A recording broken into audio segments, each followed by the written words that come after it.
Hello, Squishies! I am Andrew, and welcome to another Squishy Shorts. This time, we are looking at Death Stranding.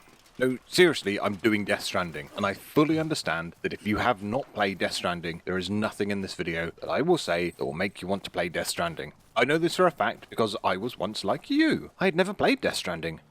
And then I did. Listen, Death Stranding is weird, and very much its own thing. Everything I say for the rest of this video will sound stupid. I get it. I also think I've said Death Stranding too much, so let's just get on. Death Stranding is an action social open-world game developed by Kojima Productions and published by Sony Interactive Entertainment for PlayStation and 505 Games for PC. It was originally released in November 2019. A director's cut of the game was released in September 2021 for PS5 and March 2022 for PC. It is the director's cut that I played and will be talking about. Here is the official synopsis. In the near future, mysterious explosions have rocked the globe, setting off a series of supernatural events known as the Death Stranding, with otherworldly creatures plaguing the landscape and mass extinction imminent. It's up to Sam Porter Bridges to travel across the ravaged wasteland and save humanity from impending annihilation. As the main character Sam, you are tasked with a journey from East to West Coast America. You are a delivery man, and the bulk of the game is you delivering things, which you'll largely be doing on foot. Your first mission after the opening cutscene is to carry a body to have it cremated, where the game introduces you to the mechanics of planning your journey.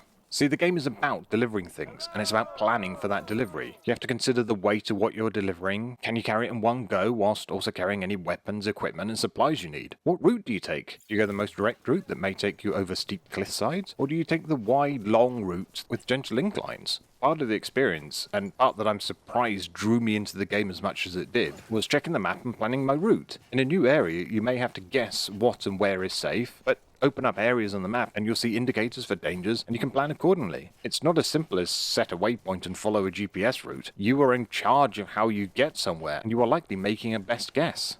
The other part of the game is the actual delivery, and that isn't as simple as just walking forward. You have to factor in your balance, along with how much you are carrying. Carry too much and you'll walk slower. Stack your items inefficiently and you may become top-heavy and run the risk of falling over and damaging your items. Your delivery is scored on how fast you were, how direct you were, and the condition of your items.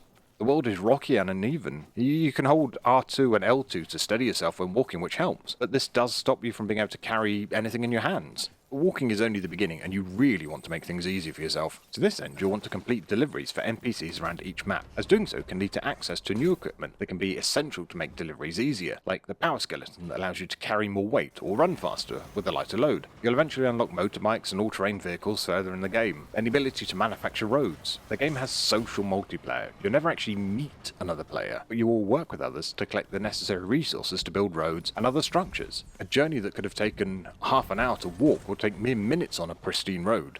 Another part of social features is that you can use structures built by other players, anything from recharge stations up to underground bases where you can sleep, clean, and stock up on items. And this hasn't taken into account, as the game progresses, you'll have to deal with enemies like the mules and, well, ghosts. And that's your gameplay loop. Travel across the country completing delivery requests in an area enough that you're able to add it to America's network and move on until you've covered the country. And I've not even touched on things like the rain that causes things it comes into contact with to age. If the rain touches your skin, it would age. I haven't talked about the baby strapped to your chest called BB, who you must keep happy. Falling over, getting into combat, all these things cause distress to BB, and you'll need to rock them to calm them down. I briefly mentioned the bad touch ghosts, called BTs, who roam around areas on the map. A bad situation is if they catch you, and you are pulled into a thick, oil-soaked fight, usually against a large animal-like creature. You have a number of weapons at your disposal as you progress, from regular bullets to ones made from Sam's blood, to grenades made from Sam's poo. Yep, you heard that right, and I will not explain any further. The absolute worst case, though, with the BTs, is if you die, you will cause what is called a void out, which is similar to a massive explosion and will leave the area you died nothing but a massive crater.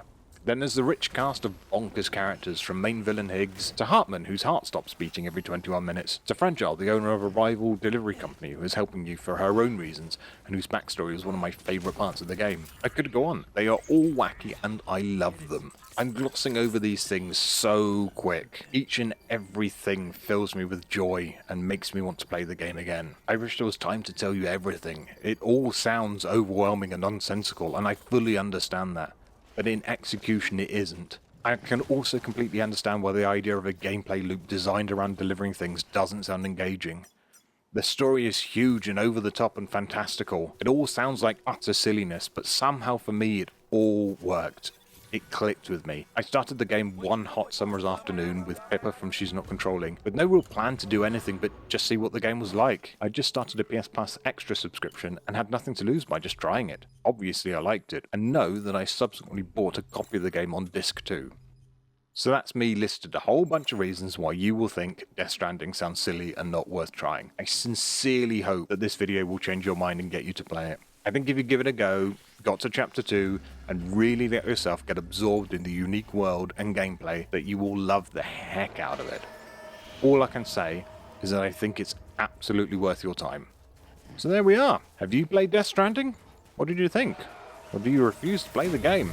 Let us know in the comments. We'd love to hear your thoughts. As always, this has been a pleasure, and we'll see you again on the next one. Bye!